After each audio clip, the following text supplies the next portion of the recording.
So evidently, the new administration saw the need for a change in the program and to move it in a different direction. And they had, pieced together a process to find a new head coach, and through that process, ended up with, a new head coach. And through it all, I had no idea how anything was going down, or I had done the summer and thing, and I think that through that part of it and that search and all of that, I think they figured that way if they didn't get exactly what they were looking for, then I would just continue through the season. When they gave you the news, I mean, obviously you've been at this a long time, you've been with the program, you had such tremendous success. I mean, how did it hit you? Well, I think it was more not them giving me the news. I think I found out a couple of days before they gave me the news through social media and all the different calls and texts. And, I think that it was really neat and special to see all the former players and alumni, and I mean, just flooded with calls and all their responses. And a couple of them just flew in, and it's been really a really neat deal to see the lives that you've touched over the years, and everything that we were a part of, and the tremendous run that we had. But an emotional 24 hours for you nonetheless. I mean, how emotional was it to realize, something you've been doing for so long and a program you've been a part of for so long, you're not anymore? Sure. You figure I've been coaching in that building for 26 years, and and it's it's obviously going to be a change. It's going to be we'll see how it goes at home in the fall here, if everybody at home's sick of me in the fall. But it's definitely a huge change. I think that there hasn't been a season and a fall or a Halloween that I've seen in a long time. What is your emotion? Is it disappointment? Is it anger? Is it all of the above? I mean, what are you feeling right now? Because a lot of people would say that maybe you got blindsided in that way. Sure. There's definitely that feeling. It's a mix of emotions. You can't narrow it down to one specific emotion because there's so many levels. There's the former players, there's this, there's that, technicalities of things and all that. It's just it's an array of emotions. You don't like, obviously don't like, anybody's free to choose and decide who they want to be as a coach or not as a coach and all that inside. I'd like to see it handled in a little different way and not find out media and not my kids find out different ways and all this craziness that occurred over the weekend. And I think that or even in an earlier fashion, back in June when they started searching for somebody and figuring it out, let me know. Let me, get a chance to take the summer and see what's out there, or decide what I want to do, moving forward. And at this time, obviously, that's very, very difficult. What do you think was the reason why did they give you a reason why they wanted to go in a different direction? Why do you think they chose this? I don't know.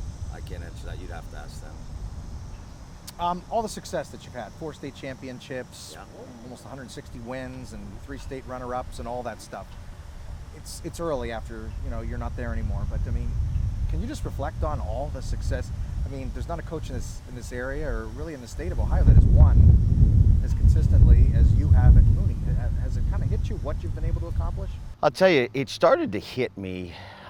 You lose focus of it, during the midst of everything. It started to hit me yesterday when I was flooded with everything and all the different comments and all these different things, and people were bringing up stuff that happened, and you're like, wow, I forgot about that, or geez, well, that's right, we won 28 games in a row, or this, that, all those different things that we've done. And, we've gone 7, years without losing at home, and crazy, different stats and this and that. And it does, it's a proud moment, and it's, it was a proud time to be around a bunch of special people, whether they were, all the different players, what I mean, that we had, all their families that we were involved in, a select group of coaches, and those things that make it very, very memorable.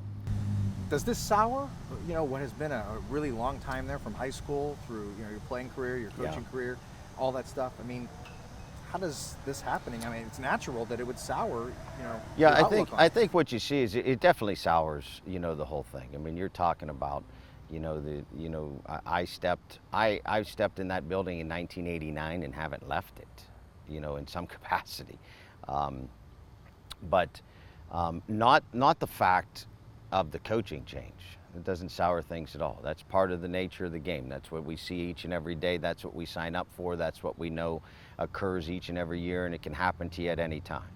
It was just the process of it all and the handling of it all. Would have hoped that it would have came out a little bit different with all the tradition and the time and all that success that we'd had there. Would have been really, really great. How do you want to be remembered from your time as Cardinal-Mooney head football coach? I would like to be remembered by the players. And I'll tell you, I am a player's coach. And I'll tell you, I see it, and it's really, really deep. And you want to talk about emotions, is all of the different players. Now, over 20 years, we have players out there that have families and doing all kinds of different things all over the country. And the contact I have with them. And it's not 4 or 5, it's a tremendous amount. And you constantly are getting texts of this, or hey, I did this, or do you know this, or hey, I'm in this trouble, or all these different things. And that's when it hits you. I think that's how you want to see everything, is being remembered as a player's coach. One that really, really enjoyed being with the players. Loved the camaraderie, and especially the loyalty of it all, with the players. Do you think you'll coach again? What's next? I mean, will you coach again? We'll see. You know what I mean? Yeah. I mean, I'm. It's not like I retired. I didn't give the old. I didn't give the old saying that, I'm taking time to hang with my family and doing all this stuff. Obviously, I was forced out at this point, and we'll see. Obviously, it would be very difficult at this point. Although I've had a few offers, I don't know. Where it's at. I mean, you were a day out. I don't know exactly what I'll do or where I'll be, but yeah, I mean, I'm not turning my back on coaching. There's a big Mooney alumni, and they follow it really closely, the football program, the wins, the state championships, all that stuff. What do you say to those folks now who are wondering, where in the world does this come from? What's your message to the Mooney family, so to speak? Well, I think it's, we had, great memories there, and we're part of the Mooney family. I mean, you're talking about my whole family graduated from Cardinal-Mooney. My wife's whole family graduated from Cardinal-Mooney. Your parents graduated from Cardinal-Mooney. I mean, we're entrenched in the whole group and have been a part of this since the day we were born. So, just the fact that it was a tremendous, run that we'd had, and a whole lot of fun and great memories and great laughs and sad moments and happy moments and a mixed emotion through it all, and it's really neat. And and the neat part of it all, I'm very, very lucky in 12 years, because most coaches could look back at memories, but when you look back forever in my group, there's documentation of it all.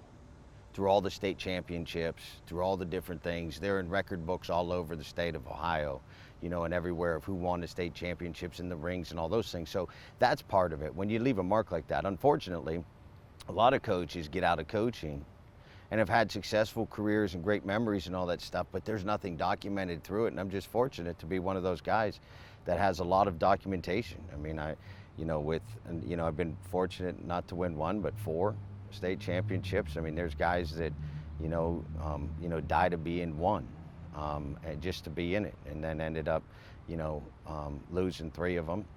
So 7 trips to the state title is pretty special when you look back at all that stuff.